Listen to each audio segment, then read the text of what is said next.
Sevgili dostlarım hepinize merhaba. Ben Başkan 35. Öncelikle hepiniz kanalıma hoş geldiniz. Evet, sevgili dostlarım bugün dolar TL kurundaki hareket ve bu hareketin sebebini sizlerle birlikte bu video içerisinde tartışacağız. Özellikle Türkiye Cumhuriyeti Merkez Bankası Başkanı Sayın Şahap Kavcıoğlu'nun yapmış olduğu açıklamaların ardından dolar TL kurunda yukarı yönlü ataklar yaşadık. Bu atakların devamı gelecek mi? Şimdi sizlerle birlikte teknik analiz yöntemini kullanarak dolar TL kurundaki son durumu burada yorumlamaya çalışalım. Son dakika haberleriyle birlikte kurdaki gelişmeler de gün geçtikçe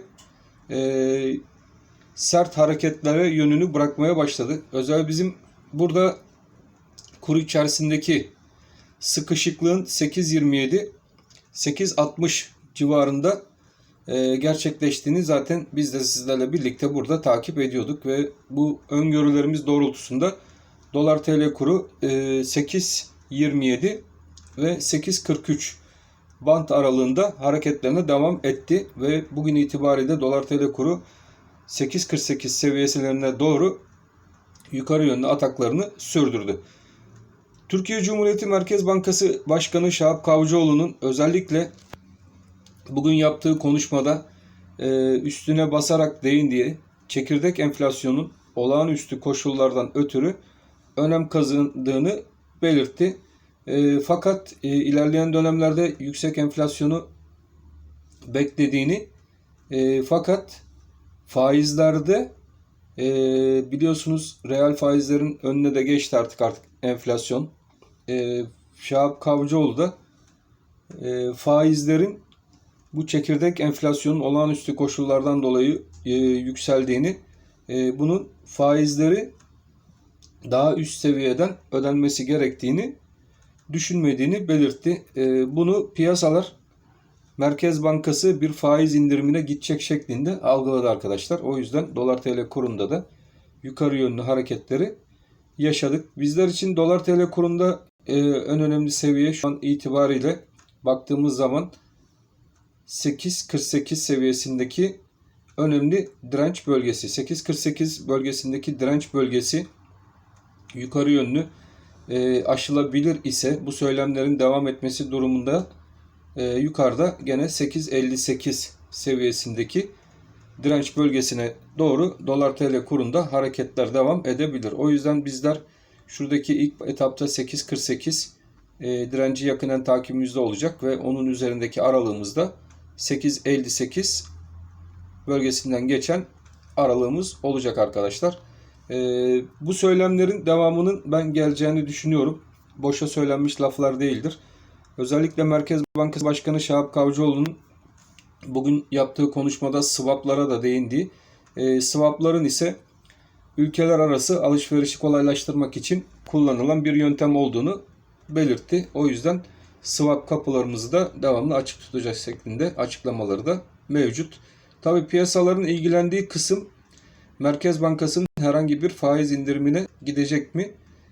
Yani reel faizlerin üstünde bir faiz verme durumunu en fazla merak ettiği konuydu. Ve bu merak edilen konu da Şahap Kavcıoğlu'nun ya faizleri gene sabit bırakacağı yönünde ya da bir miktar daha Sayın Cumhurbaşkanımızın isteği doğrultusunda biraz daha aşağı çekeceği yönündeydi. Şu anki koşullarla özellikle Covid-19'un ve yeni mutant virüsünün yapmış olduğu, ekonomilere vermiş olduğu zararlar neticesinde arkadaşlar biliyorsunuz dünya genelinde gene globalde de enflasyon yüksek çıkmakta. Eğer ki bizim gibi gelişmekte olan ülkeler şu an itibariyle dolar endeksine de gene baktığımız zaman, çünkü dolar endeksinde de yükselme devam ediyor. Dolar endeksinde özellikle 91.70 seviyesinden bir tepki gelebileceği yönünde öngörümüz mevcuttu. O dolar endeksinde de gene 91.70 seviyesinden yukarı yönlü bir tepki aldı. Dolar endeksinde bizim şurada takip ettiğimiz ikili dip formasyonumuz. Bunu hemen hemen her videomuzda söylüyoruz. Ve bu ikili dibin çekilebileceği, retest yapabileceği seviyede 91.70 seviyesi dedik. 91.70 seviyesinden yukarı yönlü 93.20 bu ikili tepenin geçtiği bölge 93.20'nin yukarı yönlü kırılması dolar endeksinde de yukarı yönlü globalde yani güçlenen bir dolar kuru demek. O yüzden bizler de gene 91.70 ve 93.20 aralığında dolar endeksini takipteyiz. Çünkü dolar endeksinin etkisi maalesef ki bizim gibi ülkeleri de etkilemekte. Bütün bunların neticesinde piyasa bir de faiz indirim algısına girecek olur ise dolar TL kurunda ilk etapta 8.48'i de yukarıya kırıp 8.58 seviyesine doğru yukarı yönlü hareketler yaşayabiliriz. Hemen SPK'nın istediği açıklamamızı da yapalım arkadaşlar. Bizim burada yaptığımız öngörüler sadece kendi kişisel öngörülerimizdir. O yüzden bunlar kesinlikle yatırım amaçlı kullanılmaması gerekli. Yatırım yapacağınız şirketlerle karşılıklı yapacağınız sözleşmeler karşılığı bilgi alışverişinde ve al-sat kararlarında bulunabilirsiniz. Bizim burada önerilerimiz sadece bilgi amaçlı kendi paylaşımlarımızdır. Evet. Bu önerimizi de paylaştıktan sonra tekrar dolar TL kuruna dönelim. Evet, 8.58 yukarıda düşen trend çizgimizin geçtiği önemli bir direnç bölgesi. Bakın şuradaki takip etmeniz gereken bölge bu 8.58 önemli. Aşağıda ise gene 8.27 bölgesinden geçen bölge. Bu iki bölge arasında sıkışık seyrine devam ediyor.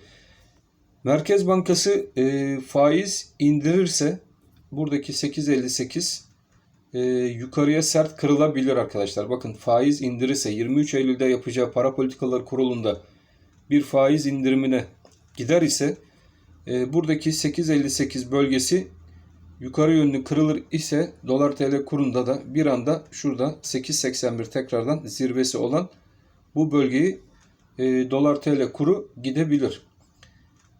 Sizlerin takip etmesi gereken şimdilik dolar TL kurunda 8.48-8.58 aralığı. 8.48 kırılımında bir anda 8.58 seviyesine kadar gidip şuradaki güçlü direnç bölgesinde bir miktar daha takılabiliriz.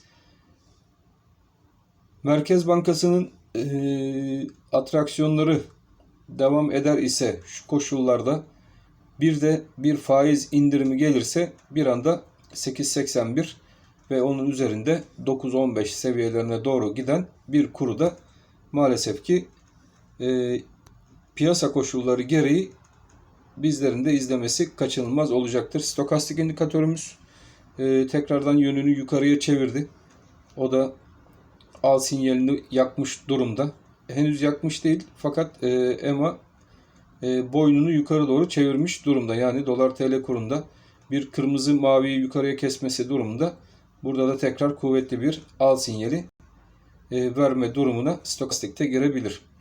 Elinde dolar TL kuru olan yatırımcılar özellikle bizlerin 8.27 seviyesini kuvvetli bir destek olarak belirttiğimiz videolarımızı biliyorum ki çoğunuz izlediniz. Bu bölge bizler için aşağıya kırılmadığı müddetçe bir alım bölgesi olarak nitelendirdiğimiz bölgeydi ve bu aralığı da 8.45-8.27 ilk etaptaki aralık olarak düşünüyorduk ve bugünkü gelen Merkez Bankası açıklamalarıyla birlikte piyasanın da bunu ilerleyen dönemlerde 23 Eylül'de Merkez Bankası'nın reel faizlerin altında bir faiz vereceği yönünde algılamasıyla birlikte de 8.48 seviyesine doğru sert hareketler dolar kurunda yukarı yönlü yaşadık.